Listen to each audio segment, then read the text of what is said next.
విషయాలు చెప్పాలండి. మా కుటుంబం 1962లో రాజకీయాల్లో ప్రవేశించిందండి. సినిమా ఫీల్డ్లోకి 1951లో వచ్చాము. మేము 51లో నుండి మేము సినిమా ఫీల్డ్లోకి వచ్చేటప్పటికి ఇప్పుడున్న నటులు ఎవరో కూడా పుట్టి ఉండరు అనుకుంటున్నాను నేను. అయ్యా 62లో రాజకీయంలో వచ్చినప్పుడు కూడా వీళ్ళకి ఏబీసీలు కూడా రావండి. మా కుటుంబానికి రాజకీయ భిక్ష పెట్టింది బీసీ వర్గాలండి, దళిత వర్గాలు. మా కులంలో ఒక 5% అండి, అది కూడా పేదవారు మాత్రమే. ధనికులు అందరూ మాకు వ్యతిరేకమండి.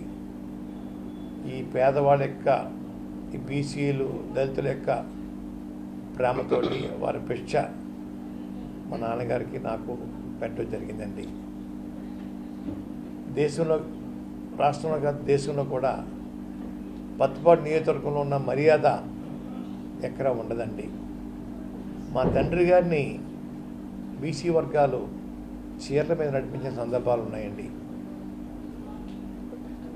దళితులైతే రోజు ఎప్పుడు ఊళ్ళోకి వెళ్ళినా 20-30 బిందెలు నీళ్లు కాళ్ళ మీద పోసేవారండి. కొంతమంది అయితే పల్లెల్లో మా తండ్రి గారి కాళ్ళ మీద నీళ్ళు పోసి ఆ పల్లెల్లో నీళ్ళు అలా స్నానం చేసి మీద పోసుకునేవారండి. అటువంటి అభిమానం పొందిన కాన్స్టిట్యున్సీ అండి. వారి భిక్ష వల్ల ఈరోజు నేను ఈ స్థాయికి వచ్చానండి. Please subscribe .news.